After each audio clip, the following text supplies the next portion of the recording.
जी बिस्मिल्लाहिर्रहमानिर्रहीम अस्सलाम वालेकुम स्टूडेंट्स, उम्मीद है कि आप सब खैरियत से होंगे। स्टूडेंट्स, आज के इस क्लास में हम मॉडर्न एज के ऊपर बात करेंगे। द मॉडर्न एज, बेटा इसका तसलसल अगर मैं आपको लिंक कर दूं तो हमने critical history of English literature जो कि डॉक्टर बी.आर. मलिक साहब ने लिखी है, जो मोस्टली बिगनर्स के लिए और जितने भी एस्पायरेंट्स हैं, वो चाहे वो KPPSC का हो, FPC का हो, PPPC का हो तो या SPC का हो, कोई भी कमीशन एग्ज़ाम के लिए जो भी तैयारी करता हो, या इवन वो BS का स्टूडेंट है, मास्टर का स्टूडेंट है, तो ये बहुत ही लाजमी है उनके लिए। तो इस तसलसल में हमने विक्टोरियन एज तक सारे वीडियोस कंप्लीट कर ली हैं अल्हम्दुलिल्लाह। 120 प्लस लेक्चर जो है हमारे YouTube channel English with Mohammad Hilal पे मौजूद है। आप क्रोनोलॉजिकली उसको सीरियल वाइज भी आप विजिट कर सकते हैं उनको। अब सारे वीडियोस देख लें, इंशाल्लाह आप लोगों के जो हिस्ट्री का मसला है वो ख़त्म हो जाएगी।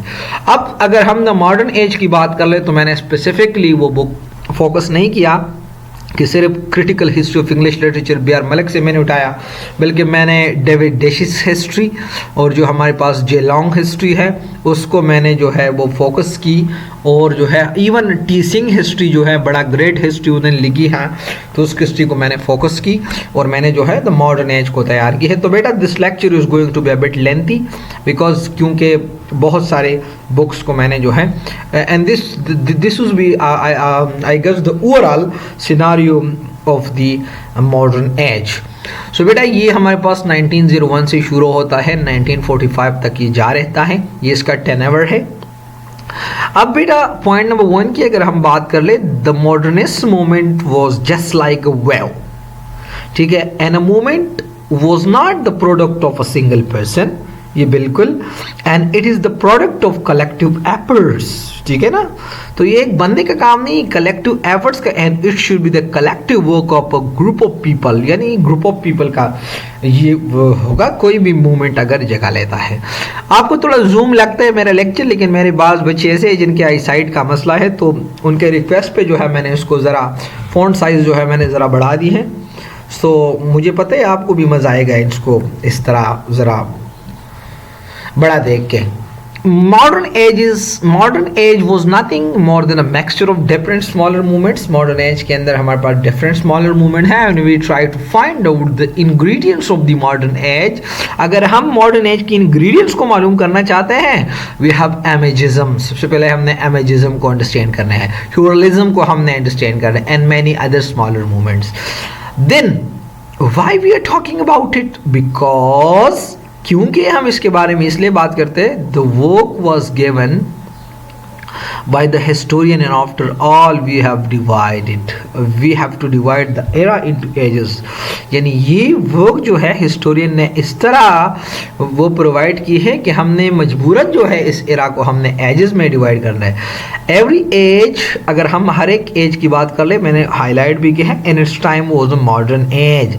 कोई भी एज अपने वक्त का मॉडर्न एज रहता है। दीज आर बेस्ट लाइक जैसे कि आप इंटरव्यू के लिए तैयारी करते हैं, ठीक है ना, तो हर एक एज जो है अपने वक्त का मॉडर्न एज होता है। देखिए बेटा, अगर 2011 हम बात कर ले तो 2011 was a new year for us, and if we talk about 2024, so 2024 is a new, so every year is a new year in its own time, in its own age। इस तरह अगर हम 16th century की बात कर ले, so for the people of 15th century, 16th century was a modern age।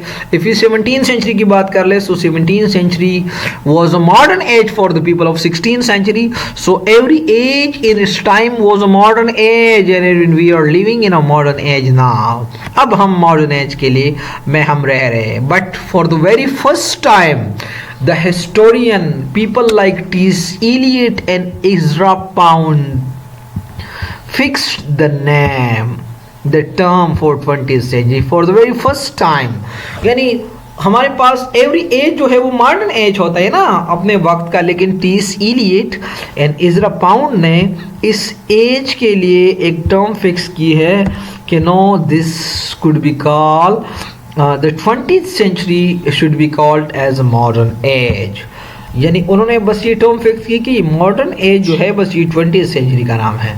अब why they fix this particular term for this age, modern age, because for the very first time the cover of religion is no मोर।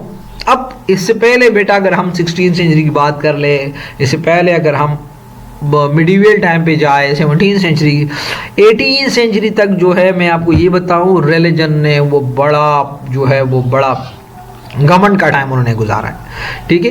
लेकिन ये हमारे पास first time है the cover of religion is no more. In previous ages we had religion, so this time these concepts about religion were dammed down, literally hampered, and the movement behind this hamper of religion was World war 1। अब कौन सा वजह बन गया जो religion का cover थोड़ा खत्म हुआ? So that was the reason, the main reason was World war 1। World war 1 जो था वो मेन रीजन था कि वो रिलीजन का खबर जो है वो खत्म। अब आगे जो है वजाहत आपको पूरा दूंगा, फिक्र मत करें कि ये कैसा।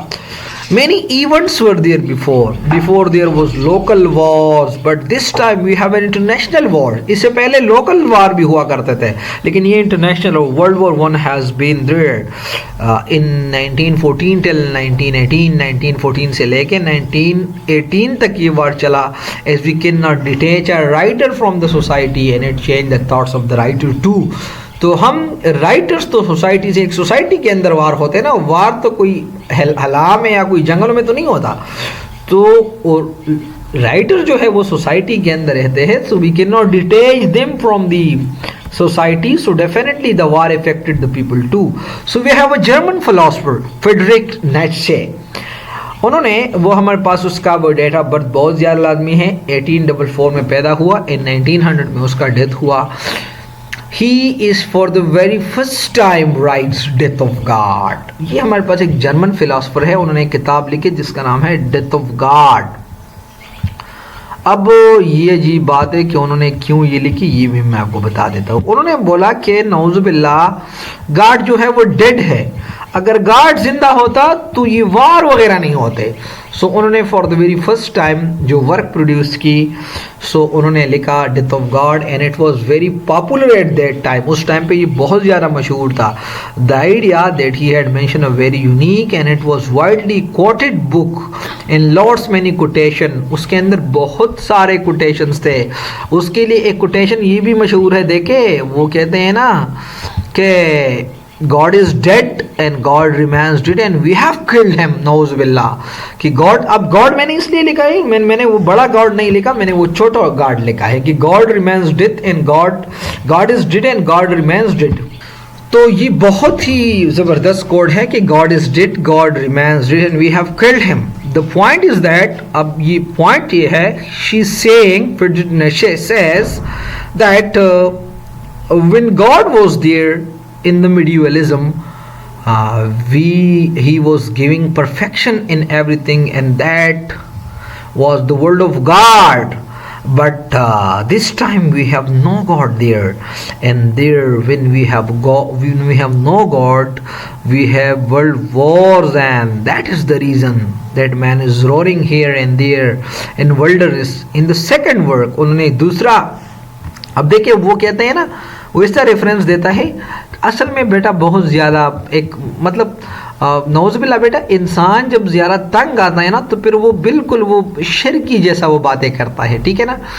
अब ये ज़रा मैं आपको उसका मैं बता वो अलग कर देता हूँ ताकि आपको समझ आ जाए कि what he has actually mentioned. देखे वो कहते हैं ना, the point is that she say, यानी वो Friedrich Nietzsche says when God was there in the medievalism, जब God medieval टाइम में था, he was giving perfection to everything, वो हर एक चीज़ को परफेक्ट रखता था। अब हमारे पास गॉड मौजूद नहीं है तो हमारे पास जो है वो क्या है, वो बहुत सारे प्रॉब्लम जो है हम फेस करते हैं। उसने नेक्स्ट वर्क जो है वो लिखा है, और इवन इतने बड़े बड़े अपहीवल्स हम फेस करते हैं, जैसे कि हम इंटरनेशनल वॉर हम वो जो है करते हैं, ठीक है ना।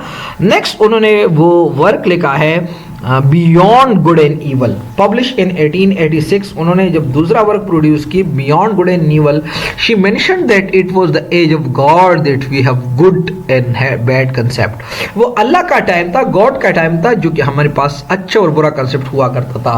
And it was a very strange age, the man was roaring here and there, and he has no guidelines, because when you stay in modern age, जब आप मॉडर्न एज में रहते हैं, become invisible and there is no one to talk about humanity, to talk about society, and it was a kind of attack on humanism. जो हमारे पास modern era है या मॉडर्न टाइम है, it was a kind of attack on humanism. देखे बेटा, बहुत ही लाजमी बात है। देखे, क्योंकि इंसान का कदर ख़त्म हुआ, सोसाइटी और पेरेंट्स का और सब कुछ जो है वो ख़त्म होने लगे। सो जब इंसान जो है वो खुद परस्त बन गया, तो definitely we have the end of humanity. After 1967 अब French philosopher Ronald Barthes wrote a book death of author. फिर 1967 के बाद जो है डोनाल्ड बर्टर जो है उन्होंने एक किताब लिखा जिसका नाम है death of Arthur, publish in 1986, in which he says about the death of God that the book remains but Arthur dies and not remain। वो कहते हैं जैसे कि वो जो उन्होंने आर्थर डेथ ऑफ आर्थर लिखा, तो इसके अंदर वो कहते हैं कि जैसे कि हमारे पास डेथ ऑफ गॉड होता है कि गॉड नहीं रिमेन है, तो इस तरह हमारे पास book of death of Arthur's भी, हमारे पास आर्थर्स खत्म होते रहते हैं, उनका वर्ज जो है वो रहते हैं। वो कहते हैं ना, the point is they ignored God, they ignored God, पहले उन्होंने गॉड को इग्नोर की first and later they ignored the other. Next अगर हम 20th सेंचुरी की बात कर ले, in 1934 two articles were written, the international fallacy, पहला आर्टिकल जो है हमारे पास है इंटरनेशनल फैलेसी। ठीक है बेटा, कौन सा?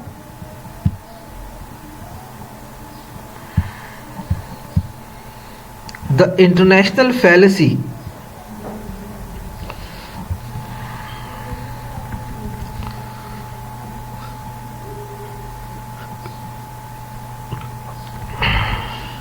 In 20th century two articles were written. Number one, intentional fallacy हमारे पास क्या होता है? अच्छा बेटा, in 20th century in 1934 two articles were published. Two articles were published. अब कौन से आर्टिकल्स हमारे पास पब्लिश होते हैं? And the two articles were written. The intentional fallacy says that the intention of the writer should be ignored. And that's why he or she has composed something. The second, effective fallacy, ये बहुत ही ज़बरदस्त है। आप कब से ये सुनते आ रहे हैं कि what is intentional fallacy and what is effective fallacy। ये कब जो है वो लिखी गई, ये देखिए 1934 में। दूसरा हमारे पास क्या, the effective fallacy, the effective fallacy. ठीक है बेटा, अब द इफेक्टिव फैलेसी के अंदर हमारे पास क्या है? When we read the text of the writer and we just ignore the emotion of the writer। हमारा एक तो ये intentional fallacy, क्यों, क्या intention था राइटर का कि उन्होंने ये लिखा। दूसरा effective fallacy कि हमने वो राइटर्स के इमोशन को बिल्कुल हमने जीरो करते हैं। like we have no heed to give the value of the emotion of the writer। Writer को हमने कोई वैल्यू नहीं दे रहा। that is why 20th century says you have to ignore the intentions and emotion of the writer। if I don't know about the intention and emotion of the writer, how will I be able to understand the book or what is the book for then? अगर मैं इसको ignore कर दूं तो फिर कैसे मुझे समझ आ जाएगा? यानी it was a kind of confusion कि अगर मैं ये कर लूं तो मुझे कैसा समझ आ जाएगा? It was something because of the book of Arthur. ये इसलिए कि bye Ronald Barthes says, if you find a book or a text, just forget about that who has written that. Just go for and what is there in the text or the book. इसको आप भूले कि ये किसने लिखी है, बस सिर्फ अंदर जाए कि इसके अंदर है क्या। And then we do the same and we are in the world of post-structuralism। ठीक है ना, पोस्ट स्ट्रक्चरलिज्म के स्ट्रक्चर के पोस्ट जो हम जाते हैं। For the very first time the word post comes, पहले दफा जो है हमारे जहन में पोस्ट वर्ड आता है। प्री का मतलब बिफोर। अब देखिए मिडीवल टाइम पे, इवन 16 17 सेंचुरी में, इवन अभी भी हमारे टीचर्स हमें ये बताते हैं कि आप किसी टेक्स्ट को आप रीड आउट करते हो तो पहले उसके आथर को आप उसके वो सोशल कंडीशन क्या था, उसकी इकोनॉमिक कंडीशन क्या था, पॉलिटिकल कैसा हालात था, लेकिन वो कहते हैं नहीं पोस्ट स्ट्रक्चरलिज्म की तरफ जाए। पोस्ट स्ट्रक्चरलिज्म पहले चीज स्टडी कर ले, लाजमी नहीं कि किसने लिखी। And now we have the post structuralism, post modernism, post colonialism, यानी अगर पोस्ट का वर्ड जो है पहले दफा आया। This post concept took place in this century, यानी मॉडर्न टाइम पे जो है ये पोस्ट वाला कंसेप्ट जो आया। An interview question is there, अब एक इंटरव्यू का क्वेश्चन बन जाए। देखिए ये बहुत ज़्यादा लाजमी बेटा लेक्चर हैं और मेरी तरफ से बस ये एक ईद का पैकेज समझे। आज जो है ये सेकंड डे ऑफ ईद है एंड इट इज़ जो डेट है ये हमारे पास है 11। यार बस अल्लाह की रज़ा के लिए जो है हम ये लेक्चर जो है हम फ्री में हम शेयर करते हैं। 11/4 एंड 2024 जो है ये हमारा बहुत ही लाजमी लेक्चर है। The main problem in this age is fixation. Main मसला जो था ये, अब देखिए the interview question, what is the main problem of modernism. Modernism का मैन प्रॉब्लम क्या था? So the main problem in this age was fixation. वो किसी टर्म को फिक्स करते हैं, we can not say that this age was modern 2 years ago।